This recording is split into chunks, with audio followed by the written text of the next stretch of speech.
Hi, this is Bruce Buffer, your voice of the Octagon, and you're listening to MMA Mental. Thank you for joining me for this UFC 181 post-fight special. This week I've set up one interview with Raquel Pennington. She tells us she was disappointed not to get her performance of the night bonus, and she doesn't mind who she faces next. I hope you enjoy the interview.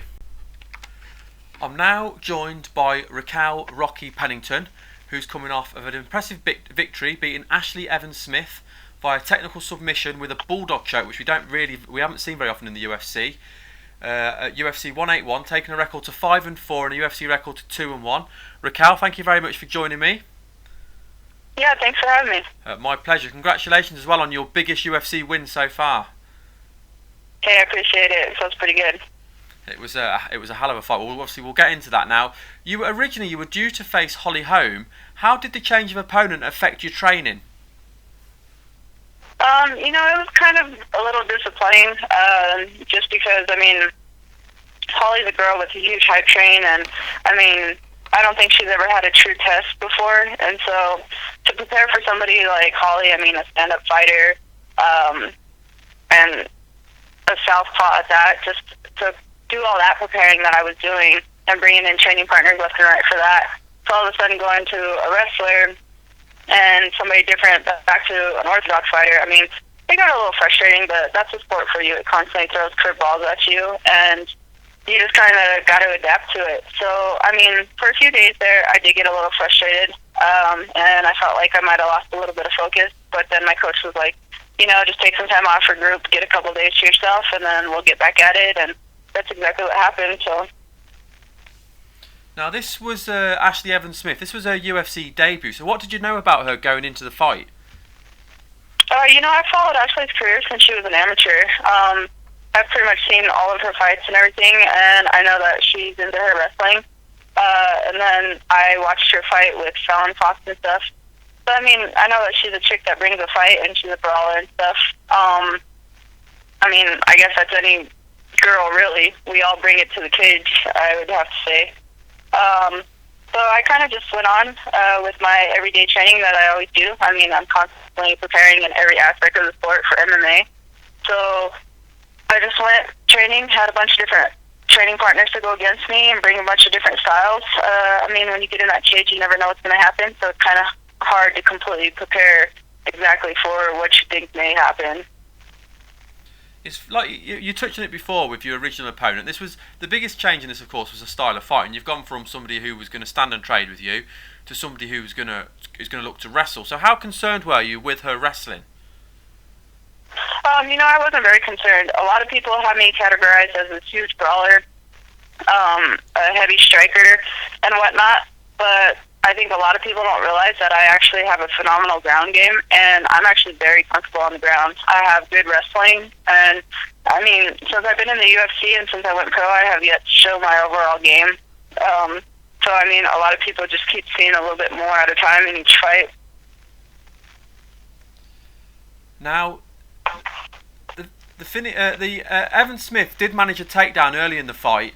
How frustrated were you to be put on your back, and how strong did she feel?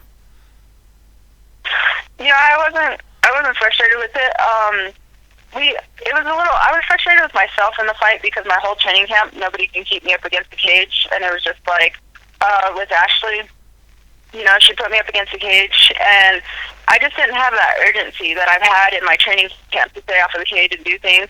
So I remember just thinking to myself how that was pretty frustrating. And so I started to make some transitions. I watched the fight, and even though she had me up against the cage, I was staying pretty technical with, my takedown defense and getting the frame on her face and doing things like that. But when she took me to the ground, she kind of just lifted my leg really high and got me up. And my whole game plan there was when she spun me off the cage, I've done it in practice, and I'm pretty quick at getting to my feet when I want to. So when she spun me off the cage, I figured the way I would have fell, I could have got back up quick enough, and then it would have turned into a boxing match. But as soon as I hit the ground, my coach yelled out right away for me to be ready, so I didn't know if she was getting ready to come with something crazy. So I kind of just settled on my back because, I'm really comfortable on the ground, like I said, and especially on my back. I wasn't too worried. Now, the finish came at the end of the first round, and it was a real spectacular finish. Can you talk us through the end of the fight? It was pretty crazy. Going into the fight, I didn't really have too many emotions. I finally, got that feel to where, as far as me, I'm pretty comfortable with what I do. I get nervous when it comes to being in front of a crowd. I'm stage fright, I guess you can say. It's my shy side coming out. So, when it came to the fight and everything, I remember thinking to myself, I was just completely calm in there. I ended up getting that double leg takedown on her, and then the way that she fell, instead of holding her down, I thought about how she got up in her fight with Fallon Fox, and the way that she gets up, she likes to turn her back. And, in my training camp, I had a few partners doing that, and every time I was letting that bulldog choke, or I would pull, I would jump on their back like a little spider monkey and pull her rear naked. So I kind of just let Ashley up and kept the pressure on her, and sure enough, she did exactly what I would thought, and she put that, she gave me her back, and then her neck was just right there. And, every second in a fight counts. It seems like such a long time when you're in that cage.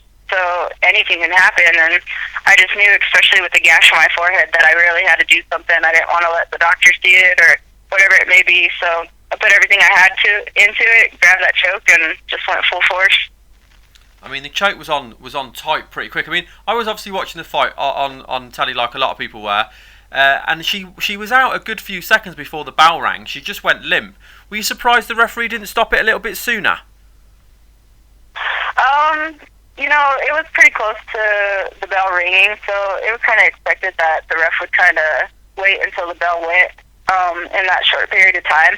You couldn't completely tell that Ashley was fully out. I felt when she eventually went limp, but, at the same time, I'm usually the type of person to kind of let go, and, a fight's a fight, but I'm not in there to kill my opponent or anything like that in any kind of crazy manner, but I had a fight in Hawaii where I landed a pretty solid choke like that, and she tapped, but the ref didn't see it, and I let it go, and he wanted us to keep fighting. So with this situation, I kind of just held on, even though I felt Ashley go out, and then as soon as the bell went, I had to unlock and just kind of went from there. I couldn't really see too much. I had too much blood in my face, but...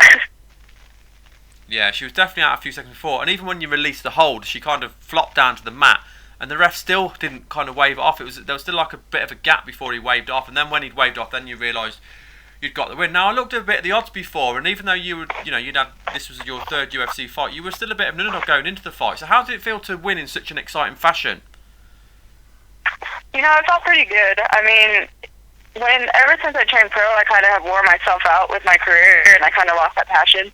So after my last fight back in March, I decided to take some time off and completely stepped away from the fight world and just did my own thing and got a part of me back that I needed. And I found that passion, had that urgency to get back in the cage. And, to come back from a loss and come in and win like that, it's a great feeling.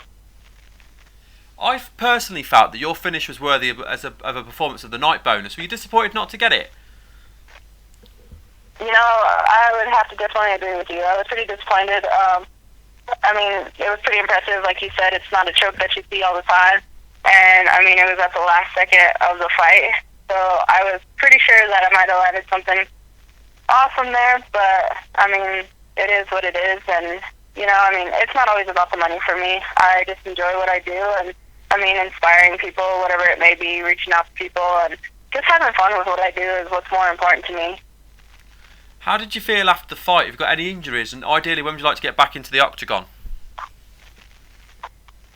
I felt fine after the fight. I just had to get my head stitched and stuff. As far as it comes to getting back into the octagon, I'm not allowed to really train for, I think they said 45 days. So I got to kind of hang out, let that heal up and everything. I'm a little disappointed with that because there's a fight card on Valentine's Day that's coming to my home state. So I was looking forward to possibly getting on that, but now, I'm going to have to wait probably till March or April, and we'll see how that goes. You're now 2-1 in the UFC, and there is some great fighters in your division. Women's MMA at the minute is really booming with the introduction of the strawweight division as well, of course, now as well as the bantamweight division, which is your division. Any idea on who you'd like to face next? I I mean, my division, it's slowly growing, but it's still very small, and all of us women are trying to work our way up to that top ranking. And, I mean, every girl brings a different challenge to the table, so I really don't care who they put in front of me. Well, I really appreciate you giving me your time today, so thank you for the interview, and congratulations on a spectacular victory. I appreciate it. Thanks for having me. My pleasure. Now, before we let you go, I just want to give you a chance to do some shout-outs. Is there anyone you want to thank, and sponsors, trainers, and also shout out your social media so people can follow you as well? Yeah, first and foremost, I want to thank UFC, Dana White, Lorenzo, Joe Silva, all them for letting me be a part of the UFC. I want to thank Ashley for the fight, and I want to thank my family and my friends who always stand beside me and support me to the fullest. The fans, I mean, they do wonders for us fighters, and they're the ones that really help build our careers, And especially I want to thank my coaches, Mark Fiore, Jason Coots, and my strength and conditioning coach, Jonathan Ray. I mean, they prepared me phenomenal for this camp. It was probably one of the best fight camps I've ever had.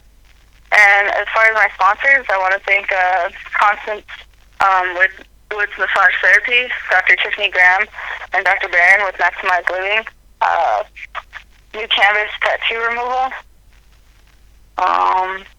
Dynamic Fastener, Dave with Chiro Care,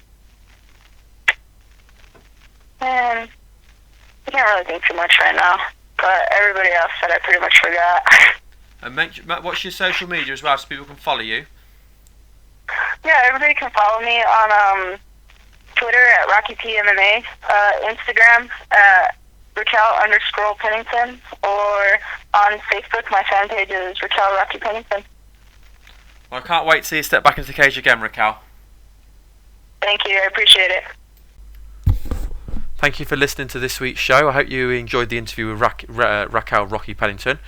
If you like more post-fight interviews, please subscribe to our YouTube channel, which is MMA Mental. Also, you can follow me on Twitter at MMA Mental, or you can like my Facebook page, mmamental.com, or my personal page, which is Ray Thompson.